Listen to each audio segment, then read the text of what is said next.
Graças a Deus, mais uma oportunidade, né? Casa do Senhor. Nem todos aproveitam, mas estamos aqui, né? Glória a Deus. Hoje eu estava ouvindo um pastor, um debate que tem vejam só, o pastor Hernandes Dias Lopes, ele estava falando, ele estava sendo entrevistado, na verdade. E aí foi perguntado para ele como que ele conhece uma igreja bíblica. Como o senhor conhece uma igreja bíblica? Ele disse assim, tem várias características de uma igreja bíblica, mas uma coisa que me chama muita atenção, ele falou, é a igreja que tem muito louvor, pouca palavra. E mais uma coisa, quando a gente chega na igreja, que a gente vai ler a Bíblia, para expor a palavra, as pessoas acompanham a leitura, o pastor Hernandes Dias Lopes que disse isso, sou eu não. Aí depois eles fecham a Bíblia, colocam no banco e fica assim. Ele falou, essa igreja não é bíblica, ela não é uma igreja que ela recebe exposição da palavra, porque a igreja bíblica, ela continua com a Bíblia sempre aberta para ir conferindo o que o pregador está falando. E mais uma coisa, ele falou, que me chama a atenção, é quando pessoas que já estão há muitos anos na igreja, e você fala um texto e eles não conseguem achar. Não é o caso de irmãos novos convertidos que eu estou falando. Essas pessoas não frequentam escola dominical, ele falou.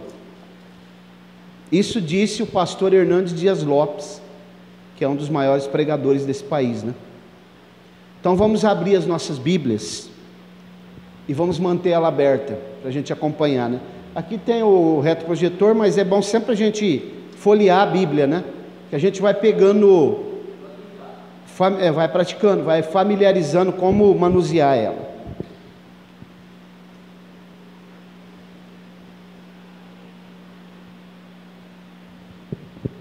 Filipenses,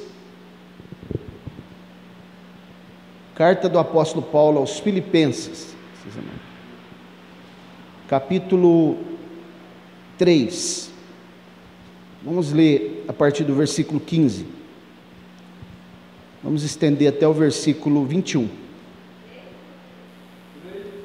Filipenses capítulo 3, versículo 15 em diante. As pessoas que estão acompanhando aí nas redes sociais, estamos aqui no templo da Assembleia de Deus, Ministério Apologético, culto presencial, né? Deus tem nos dado essa oportunidade, vamos aproveitar, né? Já estou vendo um boato aí, que parece que já estão querendo fechar tudo, né? Porque as pessoas não estão respeitando o distanciamento. Está tendo aglomeração no lago, aglomeração nos bares aí, então vamos ficar espertos, né? Filipenses capítulo 3, a partir do versículo 15. Todos acharam? Mantenha sua Bíblia aberta, vamos ler, versículo 15. Por isso todos quantos já somos perfeitos, tenhamos este mesmo sentimento, e se sentes alguma coisa de outra maneira, Deus deve revelar ainda esta a vós. Porém naquilo a que já chegamos, andemos segundo a mesma regra, e sintamos a mesma coisa. Irmãos, sede também meus seguidores, e marcai os que assim andam, segundo o exemplo que tendes em nós. Porque muitos há, dos quais muitas vezes vos disse, e agora digo a vós, chorando, que eles são inimigos da cruz de Cristo. O fim deles é a destruição, o Deus deles é o seu ventre, e a glória deles é para a vergonha deles mesmos, que só pensam nas coisas terrenas. Mas a nossa cidadania está nos céus, de onde também esperamos o Salvador, o Senhor Jesus Cristo, que transformará o nosso corpo vil, para ser conforme o seu corpo glorioso, segundo o seu eficaz poder, de sujeitar também a si todas as coisas. Podemos dizer amém? Graças a Deus por essa palavra, né? mais uma oportunidade que o Senhor concedeu de ouvirmos a sua palavra. A carta do apóstolo Paulo aos Filipenses, ela foi escrita a partir de Roma. É notório que Paulo, ele escreveu 4 cartas, 4 das suas 13 epístolas, ele escreveu quando ele estava na prisão em Roma, na sua primeira prisão. E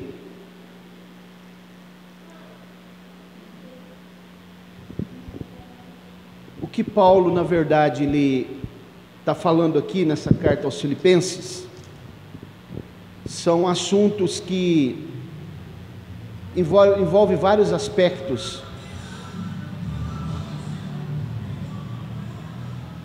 Só voltando um pouco, eu perdi um pouco do raciocínio, porque quando vem esse barulho, ainda que ele está longe, ele já faz a gente perder o raciocínio.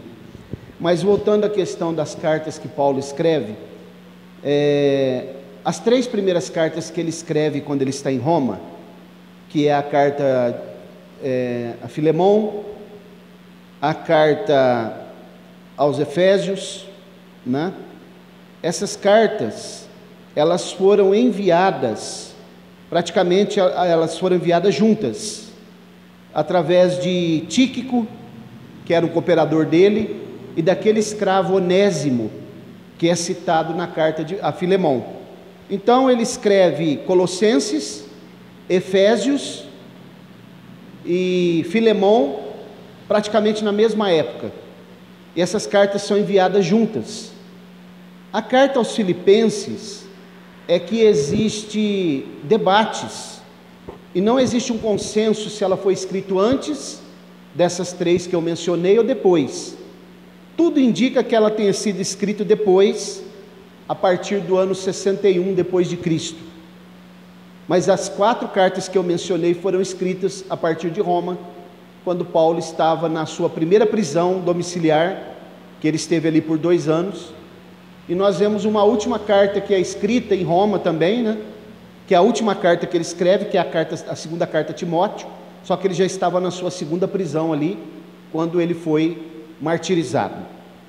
Então, o que eu quero mostrar para vocês aqui, nessa noite, Paulo, no texto que nós lemos, ele está trazendo uma admoestação, ele está trazendo um alerta contra algo que eu quero falar aqui nessa noite, o antinomianismo. Já ouviram falar dessa palavra? Antinomianismo. Vocês sabem o que significa essa palavra? Eu vou explicar aqui nessa noite. Essa palavra é uma palavra grega, que ela significa anti, já fala tudo, contra, né? Nomos vem de lei, quer dizer, aquele que se opõe à lei. Daí também vem aquele termo que eu sempre falo para os irmãos aqui, que é a palavra anomia, que significa sem lei, sem regras, viver de modo dissoluto.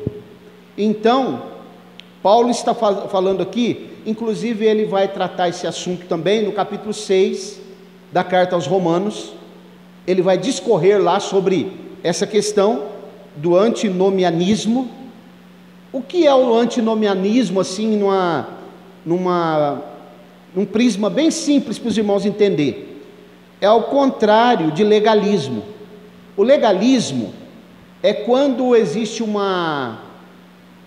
radicalismo no que tange a questões de lei, né? Quando alguém ele traz um parecer assim muito exacerbado sobre questões de lei, de justiça, legalismo, né?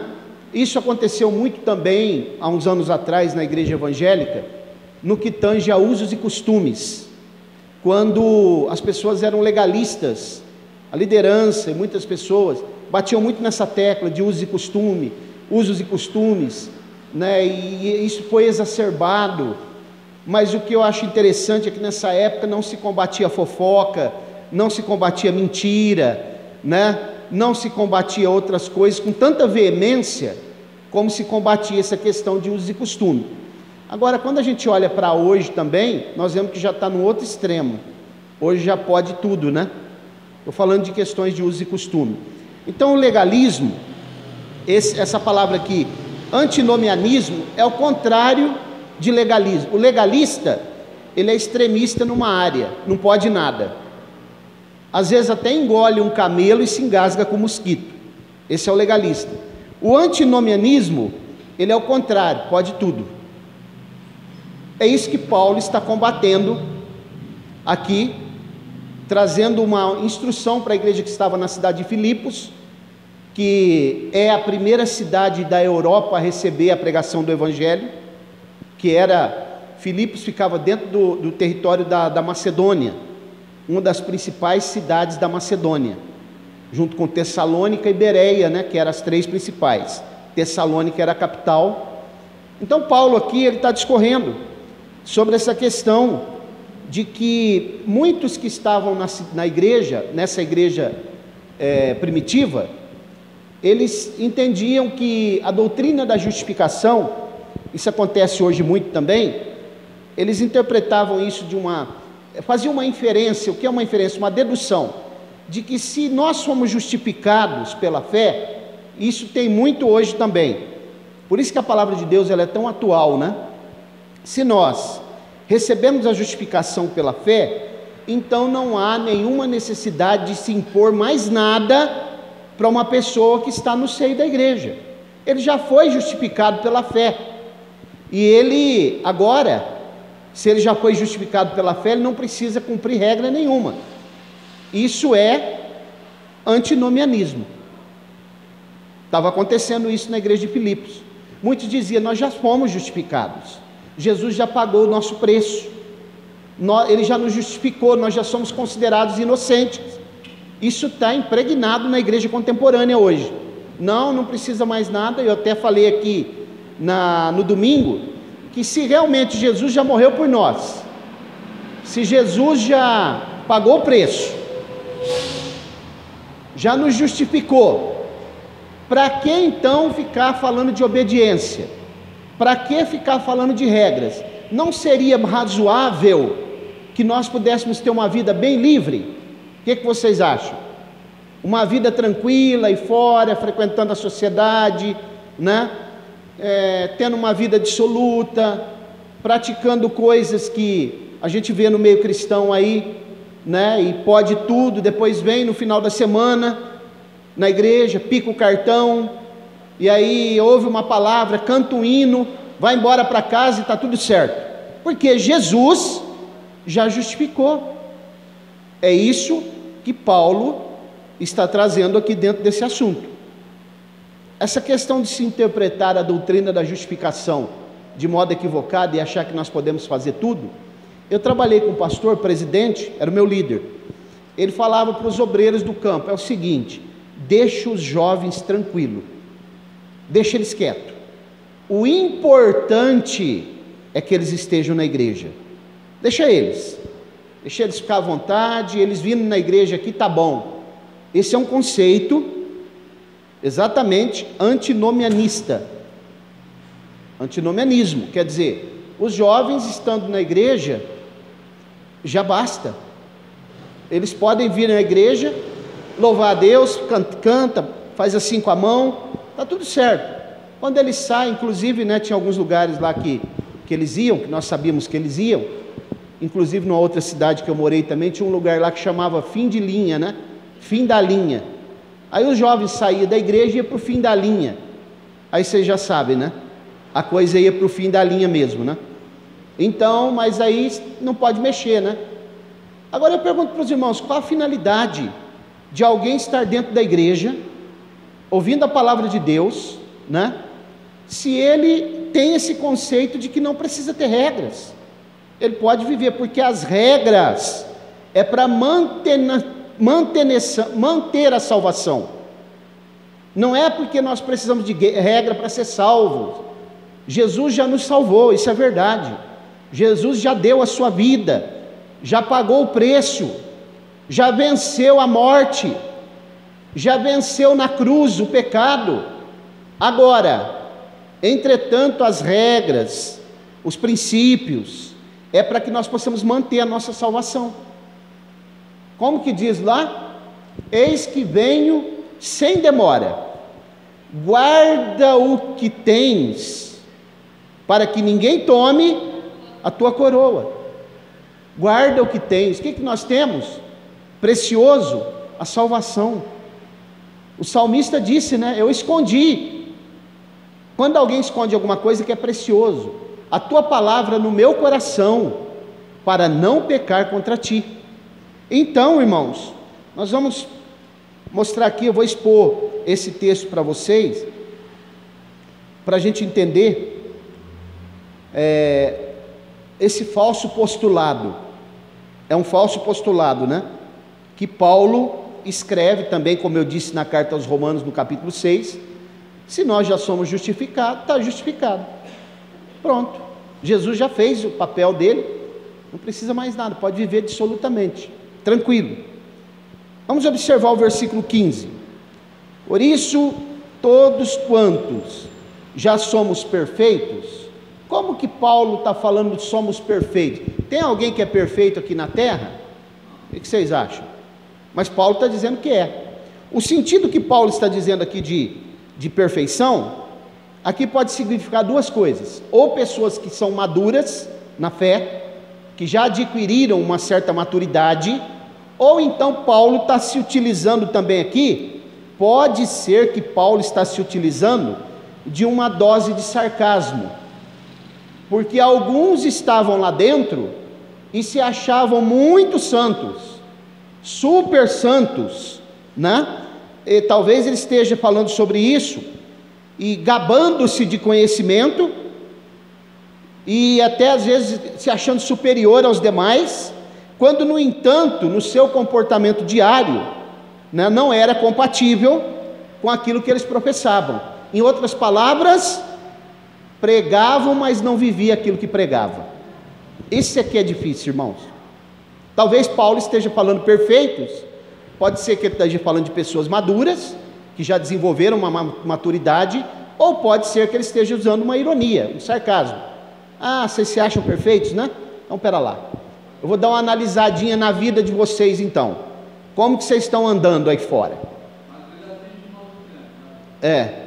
E aí o que acontece é que, na verdade, aqui, se for uma coisa ou outra, a palavra está abrangendo, né? E aí, quando Paulo olha para eles, eles pregavam uma coisa e viviam outra. Isso aqui, irmãos, é o maior problema que existe na igreja contemporânea. Pregar uma coisa e viver outra. Quando saiu ali fora, pronto, mudou. Vira a chave, né?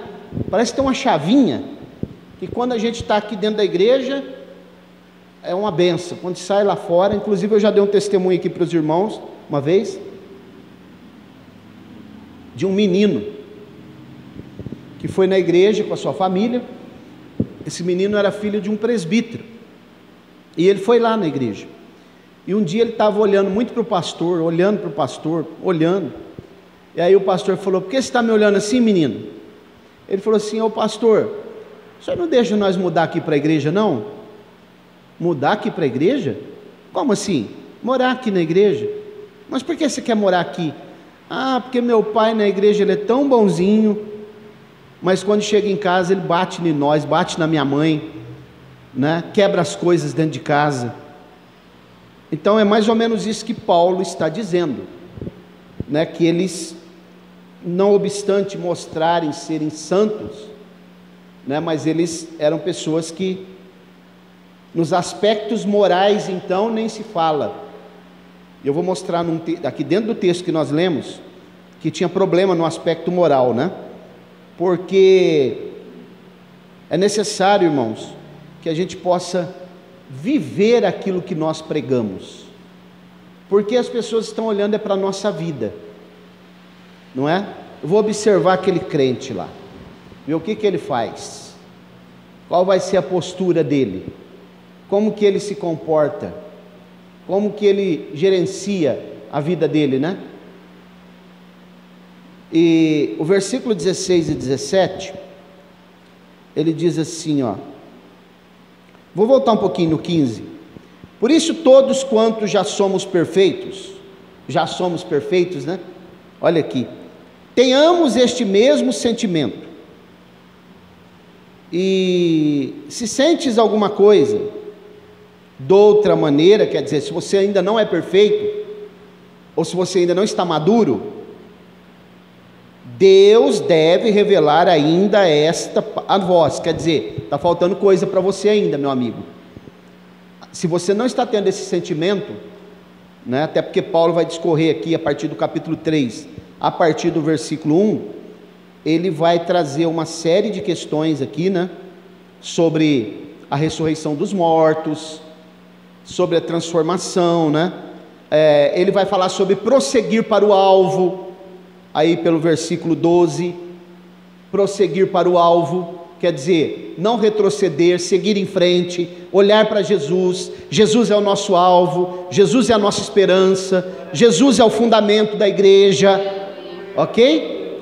Então, ele está dizendo, se você ainda não entendeu, meu irmão, se você ainda não está entendendo essa visão, Deus ainda precisa te revelar alguma coisa. Por quê?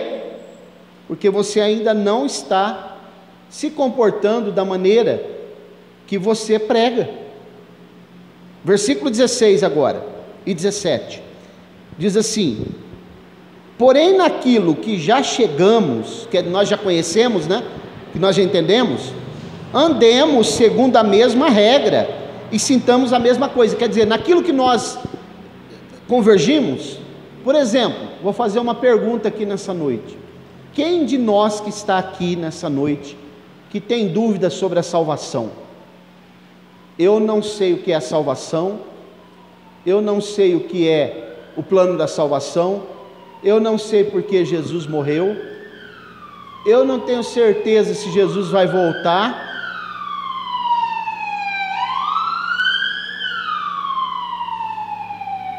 Que Deus tenha misericórdia, né? Que as coisas não estão de brincar, não. Tem pastores, hoje o pastor Martinez, que é um pastor aqui de Rio Preto, pediu oração que ele estava acabando de ser internado, né? Toda a família está contaminada com Covid. Deus tenha misericórdia. Bom, então, voltando aqui, se tem alguém de nós aqui que ainda tem dúvidas sobre a salvação, a esperança, a vida eterna, que alguém tem dúvida que ainda que Jesus vai voltar, não acredita piamente nisso.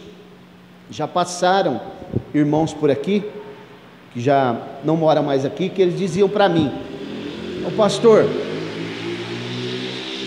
antes da gente congregar aqui, nós não acreditávamos na volta de Jesus.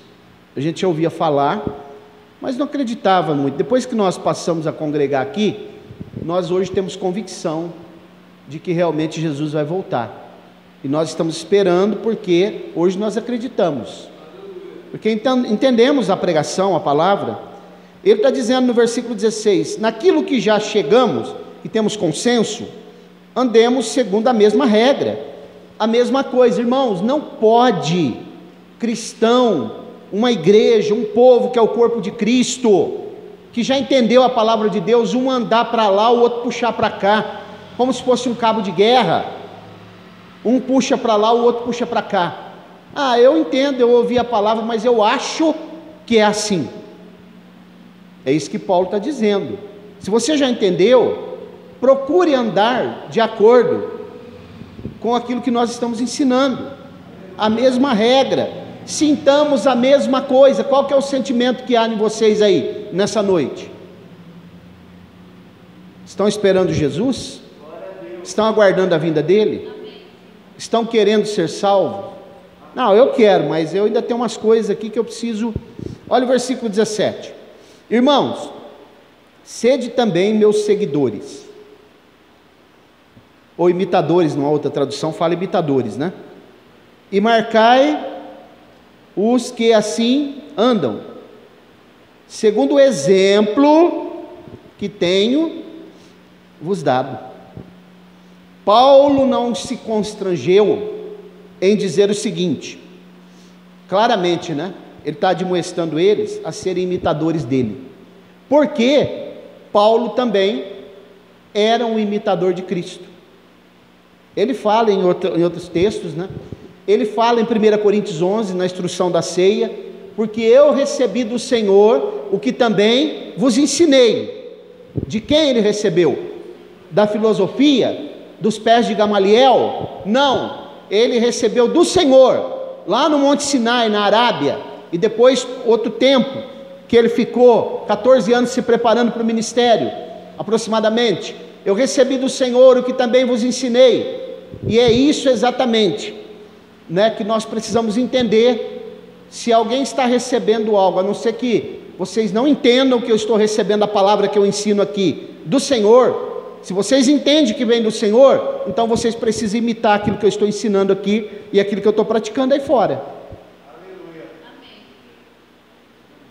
Essa semana, fiquei sabendo, né, de uma família que veio aqui visitar a igreja e falou que precisava de uma igreja séria, queria ficar aqui. Mas aí sabe o que eu fiquei sabendo? Vocês não vão nem acreditar. Vocês estão no banco aí sentados? Se preparem. Aí eu já fiquei sabendo ontem que eles disseram assim: não dá para ficar naquela igreja, o pastor é muito sério.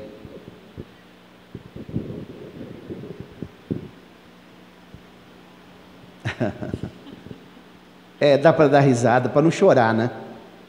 Não dá, o pastor é muito sério. Segundo eles, eles queriam uma igreja séria, mas não dá para ficar porque o pastor é muito sério. Então, irmãos, o que as pessoas estão procurando, na sua grande maioria, é um lugar confortável, é um lugar de conforto, onde eles não serão incomodados, onde eles estarão num lugar, né, se possível até com ar-condicionado, e é bom, se nós pudéssemos, nós já tinha colocado aqui também, mas que ninguém confronte, que ninguém fale nada, que ninguém leia textos como esse que eu acabei de ler aqui, porque esse texto aqui, ele é um texto muito incisivo, mas Paulo está dizendo: eu tenho dado exemplo, segundo o exemplo que tendes em nós, sejais meus imitadores, procurai fazer, né? Porque, irmãos, Paulo, na vida ministerial dele, ele tinha um padrão, um paradigma. Vocês sabem quem era a maior referência para Paulo? O Senhor Jesus. Era ele. Então Paulo, na sua prerrogativa, ele tinha uma prerrogativa, né, de sempre mostrar para a igreja, para as pessoas que estavam sob a liderança dele, para as pessoas que ele ensinava, que deveriam sempre estar olhando para Jesus como padrão. Mas ele dizia assim: pode me imitar também, porque eu imito a Cristo. E aí é claro que muita gente vai dizer assim: não, mas Paulo é Paulo, né? O apóstolo Paulo é outra coisa, né? O apóstolo Paulo, eu queria saber se Paulo pudesse visitar algumas igrejas hoje, se fosse possível. Como será que Paulo seria recebido, hein? Nas igrejas de hoje, nessas comunidades que estão por aí, como será que eles receberiam Paulo? Quando ele lesse uma palavra dessa daqui, e começasse a expor essa palavra, como ele seria recebido? Qual será o tipo de recepção? Até para o próprio Jesus, se não soubessem que era Jesus, como será que ele seria recebido? Os irmãos já sabem como ele foi recebido a primeira vez, né? Veio para os seus e os seus o rejeitaram. Então imagine uma palavra dessa daqui. Paulo não se constrangeu em dizer: olha, vocês, Cristo era o padrão da vida dele, ele imitava Cristo. Seguir a Cristo para Paulo era uma regra na vida dele. Seguir a Cristo para Paulo era uma prerrogativa de liberdade. Paulo não se sentia oprimido em seguir a Cristo e os seus ensinamentos. Era prazeroso para ele. Para ele a vida dele estava depositada aos pés de Cristo, e ele fazia questão de seguir as orientações e e a referência chamada Cristo de perto. Isso para ele era prazeroso. Agora, tem um detalhe, né? Quando alguém dizia que era cristão, se rotulava como cristão, aí eles podiam se preparar, porque Paulo pegaria no pé deles mesmo, a não ser que a pessoa não se rotulasse como cristão. Mas se ele dissesse, eu sou cristão, e ele estivesse dentro do campo de ação do apóstolo Paulo, ele poderia se preparar, porque Paulo ia pegar no pé dele, ia cobrá-lo para ser cristão, porque o maior objetivo que Paulo tinha, não era que eles frequentassem as igrejas, era que eles obtessem o direito de morar na eternidade com Cristo. Por isso Paulo admoestava, tanto que ele vai falar nessa carta aqui, né? Eu não me canso de vos escrever as mesmas coisas, isso é segurança para vós. Vocês podem até pensar, mas o pastor Mauro, ele bate muito em certas teclas, né? Muito em certas teclas, bate muito nessas teclas, é segurança, irmãos. Estou batendo na tecla para ser memorizado, para memorizar e descer para o coração, para que essas palavras sejam praticadas, para que o nome do Senhor seja glorificado, para que nós tenhamos uma vida espiritual saudável, para que nós possamos chegar na cidade celestial e entrar pela porta. É isso, passaporte para ir morar no céu. Pessoas que querem ser do reino de Deus, mas não querem viver as regras do reino, né? Não querem viver as regras do reino. Ontem eu estava ouvindo uma entrevista daquela cantora lá, Flor de Lis, que está envolvida naquele problema lá de assassinato do próprio marido. Irmãos, eu vou falar uma coisa para vocês, tem que ter estômago, viu? Se não tiver estômago, não dá para ouvir. Sabe o que ela falou? Que ela é salva e vai para o céu, não vou para o inferno não. Falou para o repórter, não participei de nada, não fiz nada. Como pode ser tão hipócrita as pessoas assim, e frequentarem as igrejas, e dizerem que são cantores, que são pastores? Ela é pastora, né? Pastora. Versículo 18, olha como Paulo está dizendo aqui: porque muitos há, dos quais muitas vezes vos disse, e agora também digo a vós. Muitas vezes vos disse, olha como Paulo era repetitivo, chegava a cansar, né? Muitas vezes vos disse, e agora também digo a vós, chorando, que eles são inimigos da cruz de Cristo. Como que Paulo falou? Rindo? Chorando. Paulo estava com o seu coração